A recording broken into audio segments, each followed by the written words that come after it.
बिस्मिल्लाहिर्रहमानिर्रहीम।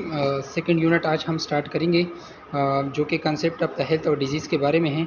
कि हेल्थ के बारे में हमारे पास क्या क्या कंसेप्ट थे और डिजीज़ हमारे पास क्या है और इसके बारे में क्या क्या कंसेप्ट है।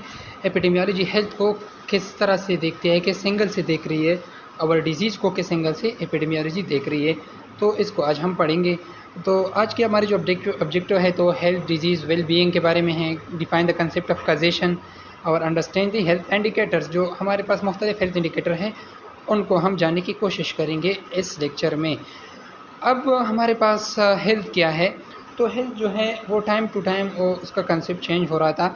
पहले हमारे पास बायोमेडिकल कंसेप्ट था, फिर इकोलॉजिकल कंसेप्ट हो गया, फिर साइकोसोशल, फिर अब जो हमारे पास कंसेप्ट चल रहा है हेल्थ का वो है होलिस्टिक कंसेप्ट। तो बायोमेडिकल कंसेप्ट के मुताबिक हेल्थ क्या है कि health is absence of disease. अगर किसी बंदे को कोई बीमारी नहीं है तो इसको हम हेल्थी कंसीडर करेंगे। ये क्या है, ये germ theory of the disease के बेस पे है। Germ theory of the disease क्या था कि हर एक डिजीज़ के लिए एक एजेंट रिस्पांसिबल होता है, यानी डिजीज़ जो है वो ख़ुद से काज नहीं होती बल्कि उसको काज करने के लिए एक ख़ास माइक्रो ऑर्गेनिज्म या एजेंट होता है जो कि डिजीज़ को काज कर लेता है। तो ये हमारे पास germ theory of the disease था और इसी बेस पे बायोमेडिकल कंसेप्ट बना है। तो जो हमारे पास मेडिकल प्रोफेशन है वो ह्यूमन बॉडी को एज मशीन लेते हैं। जिस तरह आप लोगों ने सुना होगा कि ह्यूमन बॉडी जो है एक मशीन की तरह होती है। और डिज़ीज़ क्या है, डिज़ीज़ जो है अगर उस मशीन में कोई तोड़ फोड़ आ जाए, कोई उसमें रुकावट बन जाए तो वो मशीन क्या करते हैं, हम मैकेनिक के पास लेके जाते हैं। जो उसका मैकेनिक होता है तो उसके पास हम लेके जाते हैं। तो क्या होता है कि जब मशीन वगैरह ख़राब होती है तो आप उसको मैकेनिक के पास जाते हैं। इसलिए ह्यूमन बॉडी भी एक मशीन है। अगर उसमें कहीं खराबी आ जाती है, मतलब डिजीज़ काज हो जाते हैं, तो आप किसके डॉक्टर के पास जाते हैं। और डॉक्टर जिस तरह जो मैकेनिक है वो मशीन को रिपेयर करता है, तो ह्यूमन बॉडी को रिपेयर करने के लिए आपके पास फिजिशियन को जाना पड़ता है। तो ये है हमारे बायोमेडिकल कंसेप्ट। दूसरा हमारे पास जो कंसेप्ट था वो इकोलॉजिकल कंसेप्ट था। इकोलॉजी जिस तरह वो एनवायरनमेंट के बारे में आप लोगों ने सुना होगा, तो इकोलॉजी मीन एनवायरनमेंट। तो इकोलॉजिकल पॉइंट ऑफ व्यू से हेल्थ को हम किस तरह डिफाइन करेंगे, तो health is view is a dynamic equilibrium between human being and environment. Dynamic equilibrium का मतलब ये है कि ये जो हमारे पास जो डिजीज़ है या जो ह्यूमन बॉडी है वो हेल्थ से डिजीज़ की तरफ किस तरह जा रही है और डिजीज़ से वापस हेल्थ की तरफ किस तरह आ रही है। तो ये इसमें एक इक्विलिब्रियम होता है और वो इक्विलिब्रियम डायनेमिक होता है, यानी चेंज हो जाता है। कभी बंदा बीमार हो जाता है तो कभी बीमारी से फिर वो सेहतयाब भी हो जाता है। तो ये डायनेमिक है और इसके मुकाबले में एक स्टैटिक इक्विलिब्रियम होता है जो कि चेंज नहीं होता। और disease a maladjustment of human to the environment. तो इकोलॉजी जिस तरह एनवायरनमेंट से है, तो अगर एनवायरनमेंट के साथ आपकी एडजस्टमेंट नहीं हो पाती, आप एडॉप्ट नहीं कर लेते तो आप बीमार हो जाते हैं। तो इसको जो है इकोलॉजिकल पॉइंट ऑफ व्यू से हेल्थ की ये डेफिनेशन हो गई। तो डोबस के मुताबिक क्या था, health implies the relative of some pain and discomfort and continuous adapting adjustment to the environment to ensure optimal function। क्या है कि जब आपको कोई पेन ना हो, कोई डिस्कम्फर्ट भी ना हो और आप इन्वायरमेंट के साथ एडाप्टेड हो, एडजस्टेड हो, तो फिर क्या होगा, आप हेल्थी होंगे। अगर आप डिजीज़ आपको कब काज होगा, जब आपकी इन्वायरमेंट का एडाप्टेशन जो है वो क्या हो जाएगी, एडाप्टेशन आपकी फेल हो जाएगी, तब आप डिजीज़ हो जाएंगे। तो अगर इस कंसेप्ट को आप लेके जाएंगे तो फिर आप अगर किसी बंदे को ट्रीट करना है तो आप इन्वायरमेंट पे काम करेंगे कि किस तरह वो बंदा इन्वायरमेंट के साथ एडजस्ट होकर ठीक हो जाएगा। तो ये कंसेप्ट इस तरह नहीं आते। इसके बेस पे फिर क्या होता है, मुख्तलिफ़ किस्म के ये जो अप्रोचेज़ है उसके मुताबिक फिर हेल्थ को डील किया जाता है, ट्रीट किया जाता है। तो इकोलॉजिकल पॉइंट ऑफ व्यू से किस तरह कि हम अगर एनवायरनमेंट को ठीक करेंगे तो हम हेल्थी हो जाएंगे, अगर हमारा एनवायरनमेंट ठीक नहीं होगा तो हम हेल्थी नहीं रह सकेंगे। अच्छा, तीसरा जो हमारे पास कंसेप्ट है वो साइकोसोशल कंसेप्ट है। तो साइकोसोशल कंसेप्ट के मुताबिक जो है हेल्थ जो है ये बायोमेडिकल फिनोमेना नहीं है, बल्कि उस पर कौन से फैक्टर असरअंदाज होते हैं, social factor, psychological, culture, economic, political factor of the people concern. तो हेल्थ जो है ये सिर्फ फॉर एग्जांपल बायोमेडिकल कंसेप्ट नहीं है, ना ये एक इकोलॉजिकल कंसेप्ट है, बल्कि हेल्थ जो है एक ब्रॉड कंसेप्ट है कि जिसमें जो है आपकी social, psychological, culture, economic, political factor, यानी ये फैक्टर भी हेल्थ को इन्फ्लुएंस कर सकता है। अभी इसका मिसाल लेते हैं, फॉर एग्जांपल इकोनॉमिक फैक्टर है, तो अगर किसी कोई जो है कंट्री है या कोई फॉर एग्जांपल बंदा है वो स्ट्रांग है इकोनॉमिकली, तो वो ज़्यादा हेल्थी रहता है। और जो बंदा मतलब जो गरीब लोग होते हैं उनमें जो है हेल्थ डिजीज़ वगैरह ज़्यादा होते हैं, तो ये भी आपको इफ़ेक्ट कर सकता है। कल्चर फैक्टर, अगर आपकी कल्चर प्रैक्टिसेस इस तरह है, मतलब पुअर कल्चर प्रैक्टिसेस है, तो उसकी वजह से भी आपको आपकी हेल्थ जो है वो इफ़ेक्ट हो सकती है। तीसरा जो चौथा जो हमारे पास मैंने कंसेप्ट बता दिया था, जो एक्चुअल आजकल चल रहा है, वो होलिस्टिक कंसेप्ट है। होलिस्टिक कंसेप्ट का मतलब ये है कि हम जो जितनी भी 3 कंसेप्ट हमने पढ़े, अगर इन सब को मिला दिया जाए तो इससे एक एज ए होल एक कंसेप्ट बन जाएगा जिसको हम हेल्थ कहेंगे। तो इसमें क्या आता है? Social, economic, political, environmental influence on health. तो ये हमारे पास एनवायरमेंटल फैक्टर भी आ जाते हैं, पॉलिटिकल, इकोनॉमिक, सोशल फैक्टर भी आ जाते हैं। तो ये सारे फैक्टर जो है हेल्थ को इफ़ेक्ट कर सकता है। तो अगर आपने किसी बंदे को, फॉर एग्जांपल किसी को डिजीज़ हो जाती है, तो आपने सिर्फ ये नहीं कहना है कि बायोमेडिकल कंसेप्ट के मुताबिक कि मतलब ये एक माइक्रो ऑर्गेनिज्म की वजह से काज हो गया। ना आपने इकोलॉजिकल की एनवायरनमेंट के साथ माल एडजस्टमेंट हो गई। ना आप ये कह सकते हैं कि ये जो है ये साइको सोशल उसके फैक्टर जो थे वो अल्टर्ड हो गए, उसकी वजह से बंदा बीमार हो गया, नहीं, बल्कि इन सारों फैक्टर की वजह से डिजीज़ हो सकती है। और अब अगर किसी बंदे को डिजीज़ हो जाए तो हमने क्या करना है? इन कंसेप्ट को जहन में रखते हुए हमने डिजीज़ को ट्रीट करना है। अगर हम बायोमेडिकल कंसेप्ट को जहन में रखेंगे तो डिजीज़ को ट्रीट करना किस तरह होगा कि एक माइक्रो ऑर्गेनिज्म को अगर हम ट्रीट करेंगे तो हम हेल्थी रह सकेंगे। अगर हम इकोलॉजिकल कंसेप्ट को लेंगे तो अगर हम एनवायरनमेंट के साथ एडजस्टमेंट करना सीख जाएंगे तो हम हेल्थी हो जाएंगे। और साइको सोशल, अगर हमारे सोशल कल्चर फैक्टर ठीक रहेंगे तो हम हेल्थी रह जाएंगे। होलिस्टिक कंसेप्ट में इन सब को मिलाकर अगर हम इन सारे फैक्टर पर काम करेंगे, इन सारे फैक्टर को हम मेंटेन रखेंगे तो हम हेल्थी रहेंगे। अब हेल्थ हमारे पास एक्चुअली है क्या? तो जिस तरह होलिस्टिक कंसेप्ट, ये असल में हेल्थ की जो होलिस्टिक डिफिनीशन है कि health is a complete physical, mental and social wellbeing and not merely the absence of disease और इन्फॉर्मिटी। कि हेल्थ जो है ये, इसमें हमारे पास फिजिकल फैक्टर भी आ जाते हैं, इसमें मेंटल भी आ जाते हैं, सोशल भी आ जाते हैं। और ये न सिर्फ डिजीज़ की एब्सेंस और इन्फर्मिटी के एब्सेंस का नाम है, बल्कि इनमें फ़िज़िकल, मेंटल, सोशल वेलबींग्स भी आ जाते हैं। तो इसमें क्या पढ़ लिया हमने कि इनमें हमने सारे फैक्टर पढ़ लिए कि physical factor, social factor, mental factor, ये अगर सारे फैक्टर जो है आपके कंप्लीट होंगे तब आप हेल्थी होंगे, अदरवाइज़ आप हेल्थी नहीं होंगे। अब रिस्क फैक्टर और डिटरमिनेंट हमारे पास क्या है? अभी हम रिस्क फैक्टर के बारे में पढ़ेंगे, आगे जाकर हम रिस्क फैक्टर के बारे में पढ़ेंगे पिटबियानिज में। तो हमारे पास असल में रिस्क फैक्टर है क्या? एक आप लोगों ने सुना होगा कि काज, और दूसरा है रिस्क फैक्टर। तो काज जो है एक्चुअली डिजीज़ किस वजह से हुई है तो वो काज होता है। रिस्क फैक्टर, मुख्तलिफ रिस्क फैक्टर कंबाइन हो जाते हैं और वो एक डिजीज़ की काज बन जाती है। तो काज एक भी हो सकता है, एक से ज़्यादा भी हो सकते हैं। रिस्क फैक्टर मुख्तलिफ हो सकते हैं और वो एक डिजीज़ की काज बना लेती है। तो रिस्क फैक्टर क्या है? Attributable characteristic or exposure of individual that increase the likelihood. अगर किसी फैक्टर की वजह से आपकी डिजीज़ या इंजरी के बढ़ने के चांसेस हो जाते हैं तो उसको आप रिस्क फैक्टर कहेंगे। अभी मैं मिसाल देता हूँ तो आपको रिस्क फैक्टर की समझ आ जाएगी। तो फॉर एग्जांपल अंडर वेट है, अनसेफ सेक्स है, हाई ब्लड प्रेशर है, tobacco alcohol consumption, unsafe water, sanitation, hygiene, ये सारे हमारे पास रिस्क फैक्टर हैं। अगर आपका वेट कम है तो आप मुख्तलिफ़ किस्म की डिजीज़ आपको काज हो सकती है। और अगर आपकी अनसेफ सेक्स है तो आपको सेक्सुअली ट्रांसमिटेड डिजीज़ हो सकते हैं। आपका ब्लड प्रेशर हाई है तो आपको मैक्रोवास्कुलर कॉम्प्लिकेशन हो सकते हैं। तो ये सारे क्या है? हमारे पास रिस्क फैक्टर है। और ये रिस्क फैक्टर क्या करते हैं? डिजीज़ को, मुख्तलिफ़ किस्म की डिजीज़ को काज करते हैं। तो रिस्क फैक्टर क्या है कि एक डिजीज़ के लिए एक फेवरेबल एनवायरनमेंट प्रोवाइड करते हैं और फिर वो फेवरेबल एनवायरनमेंट की वजह से फिर डिजीज़ काज हो जाती है। डिटर्मिनेंट क्या है?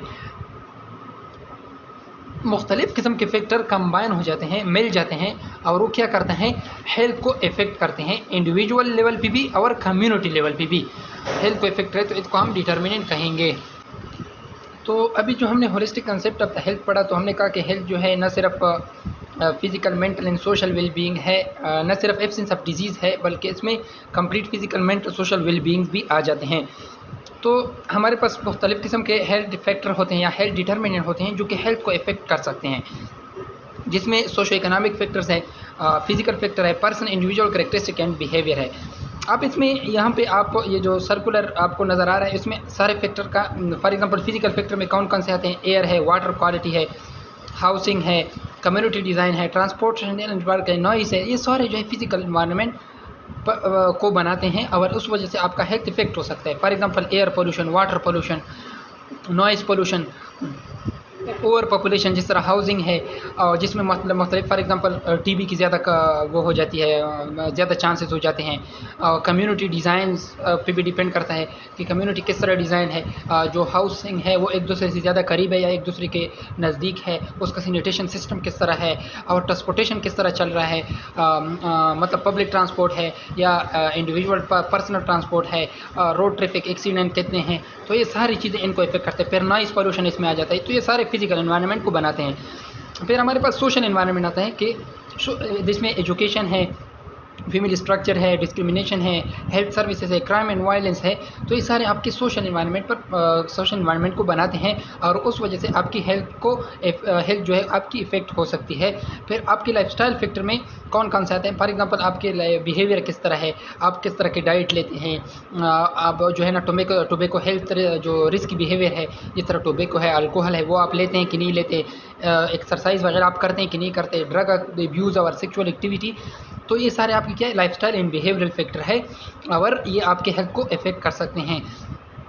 तो दूसरा है कि इकोनॉमिक फैक्टर में जिस तरह के इनकम है, वेल्थ है, एम्प्लॉयमेंट है और इकोनॉमिक प्रॉस्पेरिटी है, तो ये फैक्टर भी आपके हेल्थ को इफेक्ट कर सकते हैं। तो health is not an individual phenomena, बल्कि इसमें मुख्तलिफ़ किस्म के डिटर्मिनेंट शामिल हो जाते हैं और ये सारे आपके हेल्थ को इफेक्ट कर सकते हैं। तो अच्छा, ये फिर डिटरमिनेंट को और भी एक्सप्लोर किया हुआ है कि जो डिटरमिनेंट ऑफ हेल्थ है उसमें कौन कौन से सर्कल आ जाते हैं। तो कम्युनिटी है, इंडिविजुअल लेवल पे कौन से फैक्टर होते हैं, फैमिली लेवल पे कौन से फैक्टर शामिल होते हैं, कम्युनिटी लेवल पे, फिर सोसाइटी लेवल पे। तो इंडिविजुअल लेवल पे जिस तरह age of the population, for example अगर किसी पॉपुलेशन के अंदर यंग एज लोग ज़्यादा है तो यंग एज में डिजीज़ कम होते हैं, और अगर फॉर एग्जांपल ओल्ड एज है तो उनके अलग सी डिजीज़ होते हैं और उनमें डिजीज़ के चांसेस ज़्यादा होते हैं। तो ये इंडिविजुअल फैक्टर है। साइंस एंड टेक्नोलॉजी किस तरह है, फॉर एग्जांपल वो लोग जो है एडवांस है उस लिहाज से कि नहीं है और वो अपने हेल्थ का ख्याल रख सकते हैं कि नहीं रख सकते। फिर फीमेल लेवल पे आपके इंफॉर्मेशन कम्युनिकेशन आ जाता है, जेंडर आ जाता है, इक्विटी एंड सोशल जस्टिस आ जाता है आपका। फिर आपके जो है कम्युनिटी लेवल पे आपकी ह्यूमन राइट्स है, जेनेटिक एंड बायोलॉजी है, बिहेवियरल है। फिर आपके सोसाइटी लेवल पे इन्वायरमेंट है, सोशो इकोनॉमिक फैक्टर है और हेल्थ सर्विसेज एंड सिस्टम। तो ये मतलब फर्दर उन्होंने इंडिविजुअल, कम्युनिटी, सोसाइटी लेवल पे अलग अलग से फैक्टर को एक्सप्लोर किया हुआ है।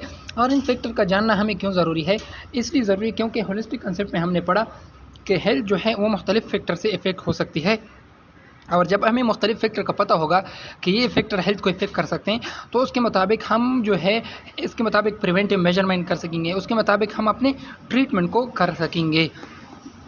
अब एक हमारे पास एक फिनोमेना है जिसको हम कहते हैं वेल बीइंग। तो वेल बीइंग क्या है, ये सब्जेक्टिव और ऑब्जेक्टिव परसेप्शंस है। तो सब्जेक्टिवली फॉर एग्जांपल आपको कितना अच्छा फील हो रहा है, आप ख़ुद को कितना अच्छा फील कर रहे हैं, ये आपकी वेलनेस है।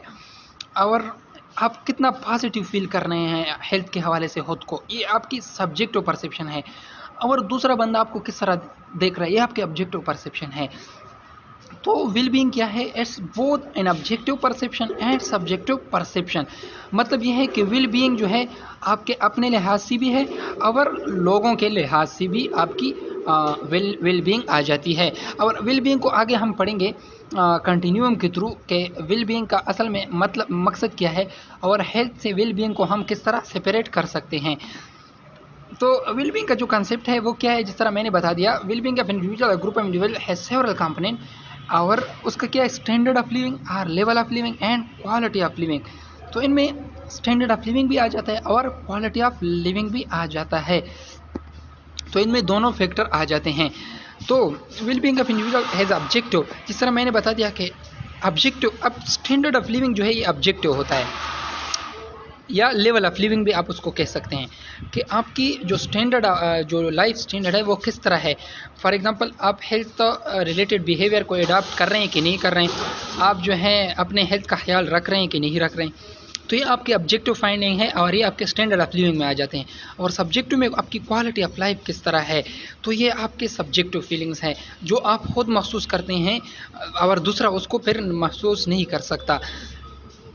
अब इनमें दो हमारे पास एरिया आ गए, एक क्वालिटी ऑफ लाइफ, दूसरा लेवल ऑफ लाइफ। तो ये दोनों कंसेप्ट उसमें आ गए वेल बीइंग्स में। तो सब्जेक्ट में क्या है, it is form by sensation and feeling of a person suffering from disease. अब हेल्थ के हमारे पास दो एंगल्स हैं। एक एंगल ये है कि आप अपने आप को अच्छा फील कर रहे हैं या अपने आप को अच्छा फील नहीं कर रहे, ये आपकी सब्जेक्टिव फाइंडिंग है। फॉर एग्जांपल, अगर आपको डिजीज़ हो जाती है तो आप खुद को किस तरह फील करते हैं, तो ये आपकी सब्जेक्टिव फाइंडिंग है।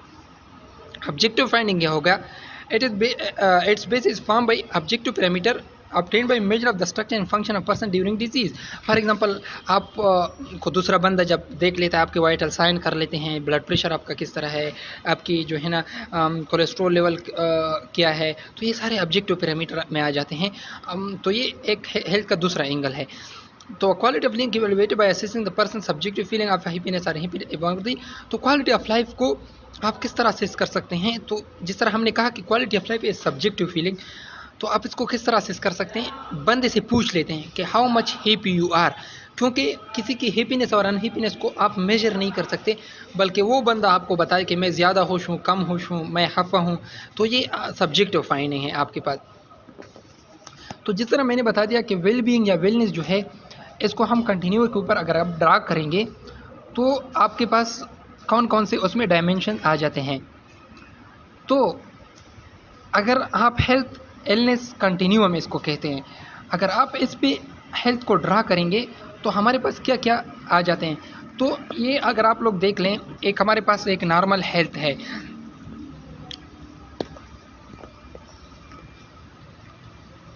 एक हमारे पास क्या है, नॉर्मल हेल्थ है कि यहाँ पे आप लोग देख लें, यहाँ पर आपके पास नॉर्मल हेल्थ है, हेल्थी बंदा है, और वो जो है नॉर्मल हेल्थ से गुड हेल्थ की तरफ भी जा सकता है और हाईएस्ट हेल्थ पोटेंशियल की तरफ भी जा सकता है।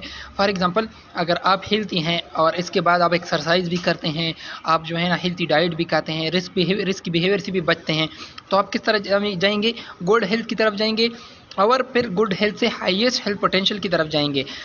लेकिन दूसरी तरफ आप माइल्ड इलनेस आपको हो सकती है, फॉर एग्जांपल नॉर्मल हेल्थ से आप इलनेस की तरफ जा सकते हैं, फिर इलनेस से आपकी इलनेस मतलब जो डिजीज़ है वो और भी ज़्यादा जो है वो ख़तरनाक मरहले में दाखिल हो जाती है, फिर आपको क्रिटिकल इलनेस हो जाती है, फिर आप डेथ की तरफ जा जाते हैं। तो हेल्थ इलनेस कंटिन्यूम जो है वो क्या है एक्चुअली, कि हेल्थ जो है वो एक डायनेमिक एक प्रोसेस है कि जो डेथ की तरफ भी जा सकती है और हाईएस्ट हेल्थ पोटेंशियल की तरफ भी जा सकती है, और आप जो है ऑल टाइम एक स्टेट ऑफ हेल्थ में नहीं रह सकते। कभी जो है आप तो गुड हेल्थ की तरफ जाएंगे और कभी तो आप माइल्ड इलनेस की तरफ भी जाएंगे। इसलिए मैंने जो पहले डायनेमिक इक्विलिब्रियम का जिक्र किया था, तो डायनेमिक इक्विलिब्रियम असल में ये है कि हेल्थ जो है वो एक स्टैटिक नहीं है कि फॉर एग्जांपल आप नॉर्मल हेल्थ की तरफ नॉर्मल हेल्थ के स्टेट में हम होंगे, बल्कि आप इलनेस की तरफ भी जा सकते हैं और आप हेल्थ जो गुड हेल्थ की तरफ भी जा सकते हैं। तो हेल्थ क्या, वेलनेस क्या है, एक डायनेमिक प्रोसेस है जो कि चेंज होता जाता है, जिस तरह मैंने बता दिया। तो जो वेल पर्सन है उसको कुछ ना कुछ बीमारी होती है। कोई अगर बंदा है वो कह रहा है कि मैं बिल्कुल ठीक हूँ, मुझे कोई बीमारी नहीं है, लेकिन फिर भी उसको या तो फिजिकल कोई इलनेस होगा या मेंटल इलनेस होगा या सोशल इलनेस, फॉर एग्जांपल उसके सोशल इंटरेक्शन पॉजिटिव नहीं होंगे, तो कोई ना कोई डिजीज़ उसको इलनेस हाँ इसको होगी। और जो इल पर्सन होगा उसको कुछ ना कुछ वेलनेस होगी। मतलब फॉर एग्जांपल अगर कोई बीमार है तो फॉर एग्जांपल कोई बीमारी में काम भी करता है, सोशल इंटरेक्शन भी रखता है, वो बीमार भी होता है, तो मतलब ये है कि उसकी वेलनेस है सम डिग्री। तो जो इल पर्सन है उसकी सम डिग्री वेलनेस भी होती है और जो हेल्थी पर्सन है उसकी सम डिग्री ऑफ इलनेस उसको होती है। तो एक जो डन था, एक साइंटिस्ट था, उसने क्या कहा था 1960 में कि हाई लेवल ऑफ वेलनेस किसको कहते हैं। हाई लेवल ऑफ वेलनेस ये है कि functioning to one's maximum health potential while remaining in balance with the environment. जिस तरह हमने इकोलॉजिकल कंसेप्ट में एनवायरनमेंट का जिक्र किया था कि बैलेंस विद द एनवायरनमेंट हम रखेंगे, तो अगर आप मैक्सिमम पोटेंशियल पे अपना काम करेंगे और एनवायरनमेंट के साथ भी आप एडजस्टेड हैं, तो इसको आप क्या कहेंगे, वेलनेस। तो वेलनेस क्या है actually, wellness is the highest level of potential. तो ये आपके पास क्या आ जाएगा, फिर वेलनेस आ जाएगा। तो हाईएस्ट लेवल ऑफ पोटेंशियल का यहाँ पे मैंने आपको जो बता दिया ये पिछले स्लाइड में, ये हाईएस्ट हेल्थ पोटेंशियल क्या है कि हाईएस्ट हेल्थ पोटेंशियल के इससे आगे फिर कोई मतलब कोई वो नहीं है, स्टेज नहीं है, बस ये सबसे ऊपर स्टेज है हेल्थ में, और सबसे नीचे स्टेज आपका डेथ है। ये फर्दर हेल्थ एलनेस कंटिन्यूअर को एक्सप्लोर किया हुआ है। ये पिछले स्लाइड में हमने इसका जिक्र किया था कि ये हेल्थ इन कंटिन्यूअर आपका क्या जाहिर करता है, यह आपकी परसेप्शन को जाहिर करता है कि आप अपने आप को कितना अच्छा फील कर रहे हैं और कितना बुरा फील कर रहे हैं। तो एक साइड पे आपका क्या है, हाईएस्ट लेवल ऑफ वेलनेस है, दूसरी साइड पे क्या है, डेथ है।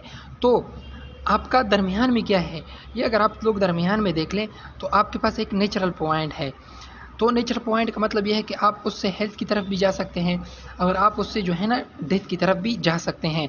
तो अगर आप अवेयरनेस आप में होंगे, हेल्थ अवेयरनेस होंगी, हेल्थ एजुकेशन आपका होगा और आप जो है ना अपने ग्रोथ आप का ख्याल रखेंगे, तो आप क्या जाएंगे, हाई लेवल ऑफ वेलनेस की तरफ जाएंगे। दूसरी तरफ अगर आपको डिजीज़ हो जाएगा, साइन एंड सिम्टम हो जाएंगे, फिर उससे डिसेबिलिटी हो जाएगी, तो फिर क्या हो जाएगा, आपको डेथ हो जाएगा। लेकिन अगर आप को साइन सिम्टम हो गए, आपने ट्रीटमेंट स्टार्ट किया, तो फिर वो आप वापस जो है वो वेलनेस और हेल्थ की तरफ दोबारा वापस भी आ सकते हैं। तो ये हेल्थ इलनेस कंटिन्यूम है। तो अगर आप लोगों से पेपर में पूछे कि हेल्थ इलनेस कंटिन्यूस के जो हमारे पास क्या है, तो ये हमारे पास एक क्या है, एक मॉडल है कि जिसमें क्या है, एक हेल्थ जो है एक डायनेमिक इक्विलिब्रियम में होता है कि एक साइड पे हमारे पास क्या होता है, डेथ होता है, और दूसरी साइड पे हमारे पास हायर लेवल ऑफ पोटेंशियल होती है।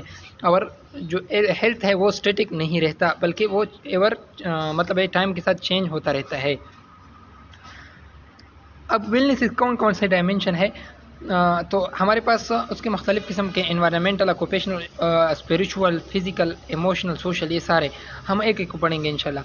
तो फिज़िकल डायमेंशन, जिस तरह फिज़िकल में हमने पहले भी हमने जिक्र किया था कि the ability to carry out daily task, achieve fitness. For example आप एक्सरसाइज वगैरह करते हैं और उसकी वजह से आपका जो है ना आपके रेस्पिरेटरी सिस्टम सही रहता है, कार्डियोवास्कुलर सिस्टम सही रहता है, आपका जीआई सिस्टम ठीक रहता है, तो ये आपके सारे फिजिकल उसमें डायमेंशन में आ जाएंगे।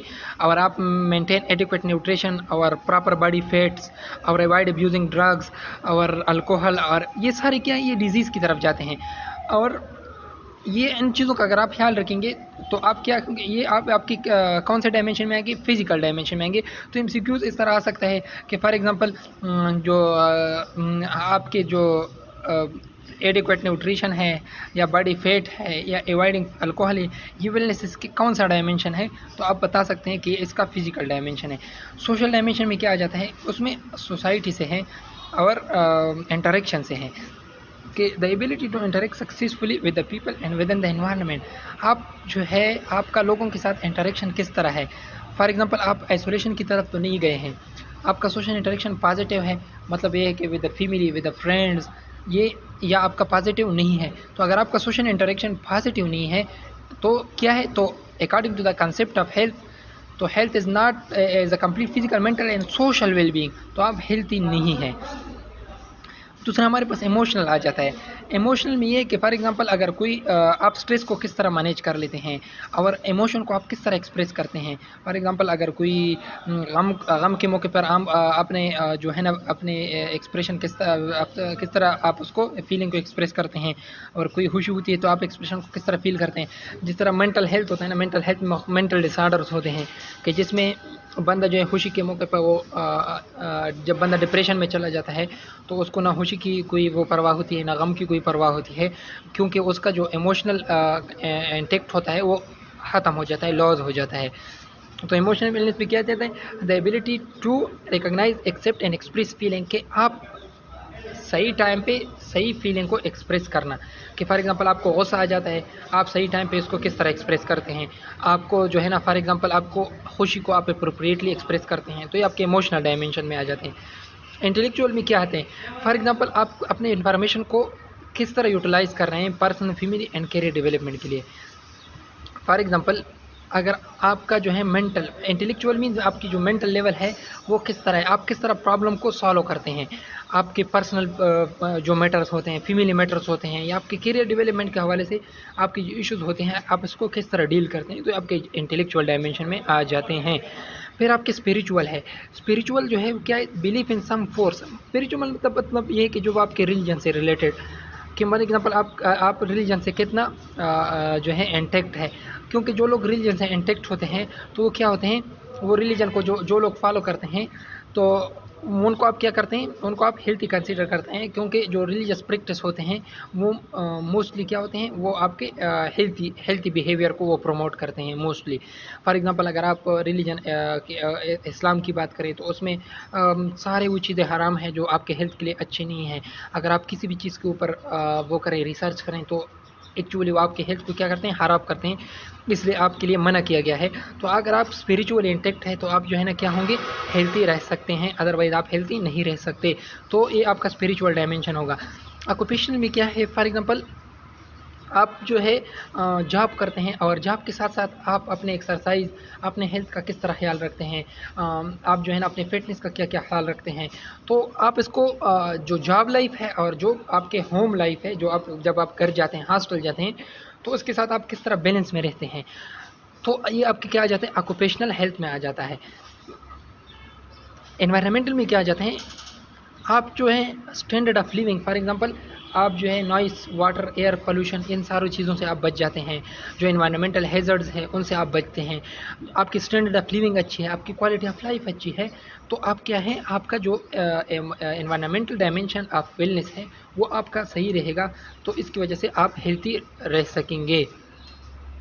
अच्छा, तो अभी तक हमने क्या पढ़ा, हेल्थ के मुख्तलिफ़ किस्म के वेलनेस के डायमेंशन पढ़े, और इस डायमेंशन को अगर आप लोग एक एक डायमेंशन को करके पढ़ेंगे तो आप जो है ना क्या किसकी तरफ जाएंगे, अगर ये डायमेंशन आपके इंटेक्ट होंगे, फॉर एग्जांपल ये आपके पॉजिटिव होंगे, तो आप वेलनेस की तरफ जाएंगे। और ये अगर ये डायमेंशन आपके सही नहीं होंगे तो आप किस डिजीज़ की तरफ और डेथ की तरफ फिर आप जाएंगे। अच्छा, फिर दूसरा हमारे पास डिजीज़ के बारे में मुख्तलिफ़ किस्म, इससे पहले हमने हेल्थ के बारे में कंसेप्ट पढ़े मुख्तलिफ़ किस्म के, अभी डिजीज़ के बारे में क्या क्या कंसेप्ट है। तो डिजीज़ में वेबस्टर ने डिजीज़ को किस तरह डिफ़ाइन किया था, तो एक सिक्यूज़ भी आ सकता है कि वेबस्टर के मुताबिक डिजीज़ क्या है, फ़लाने साइंटिस्ट के मुताबिक डिजीज़ या हेल्थ क्या है। तो हर एक ने अपने अपने लिहाज से इन चीज़ों को डिफ़ाइन किया हुआ है। तो वो क्या कह रहा है, in which the body health is impaired, अगर किसी की हेल्थ ख़राब हो जाती है तो इसको हम क्या कहते हैं, डिजीज़ कहते हैं। अ departure from a state of health, अगर आप हेल्थ से दूर जाते हैं तो आप जो है किसकी तरफ जाएंगे, डिजीज़ की तरफ जाएंगे।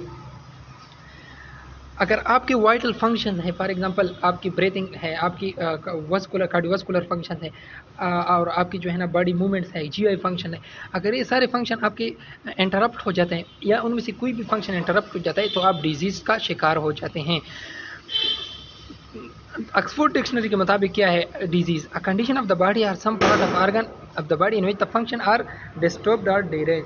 जब आपकी बॉडी के फंक्शन डिस्टर्ब और डिरेंज हो जाती हैं तो आपको क्या हो जाती है, आपको डिजीज़ हो जाती है। अब इकोलॉजिकल कंसेप्ट मैंने जिस तरह पहले हमने बताया था कि इकोलॉजिकल का मतलब है कि एनवायरनमेंट कि इकोलॉजिकल कंसेप्ट के मुताबिक डिजीज़, जिस तरह हेल्थ को हमने डिफाइन किया इस तरह डिजीज़ को भी हम डिफाइन करते हैं। Maladjustment of a human organism to the environment, तो वो डिजीज़ को फॉर एग्जांपल आपकी एडजस्टमेंट नहीं हो पाती एनवायरनमेंट के साथ तो फिर क्या आपको डिजीज़ होगा। आप लोगों ने नाइटिंगेल थ्योरी पढ़ा होगा, तो नाइटिंगेल एनवायरनमेंटल थ्योरी भी उसी के बारे में है कि आपकी जो एनवायरनमेंट में फॉर एग्जांपल आपका हाइजीन है, आपका जो है ना लाइटिंग है, आपकी सैनिटेशन है, अगर आपकी ये चीज़ें सही नहीं होंगी तो आप क्या होगा, डिजीज़ काज हो जाएगा, और अगर आपकी ये चीज़ें ठीक होंगी तो आपको डिजीज़ नहीं काज होगा। तो ये इकोलॉजिकल कंसेप्ट है डिजीज़ के बारे में भी और हेल्थ के बारे में भी। तो इकोलॉजिकल वर्ड सुन के आपके जहन में एनवायरनमेंट का वर्ड आना चाहिए। तो क्या है, the simplest definition the disease is the opposite of it. For example अगर आपसे कोई पूछे what do you mean by disease, absence of health is called disease. आप इसको इस तरह सिंपली भी डिफाइन कर सकते हैं। Any deviation from a normal function state of complete physical और मेंटल वेलबींग, फॉर एग्जांपल अगर आपकी नॉर्मल मेंटल है या फिजिकल वेलबींग से आप दूर चले जाते हैं तो आप जो है ना क्या हो जाते हैं, डिजीज़ का शिकार हो जाते हैं। अब आपके पास 3 वर्ड्स आएंगे और ये वर्ड एमसीक्यूज़ के लिहाज से भी इम्पॉर्टेंट है। इनके डेफिनेशन भी डायरेक्टली आ सकता है कि फॉर एग्जांपल आपको डेफिनेशन दिया हुआ है डिजीज़ का और आपको 3-4 ऑप्शन दिए हैं, तो आप इनमें से पिक करेंगे कि ये इलनेस की डेफिनेशन है या सिकनेस के हैं या डिजीज़ के हैं। तो इनमें आप लोग डिफरेंस को समझ लें। तो आप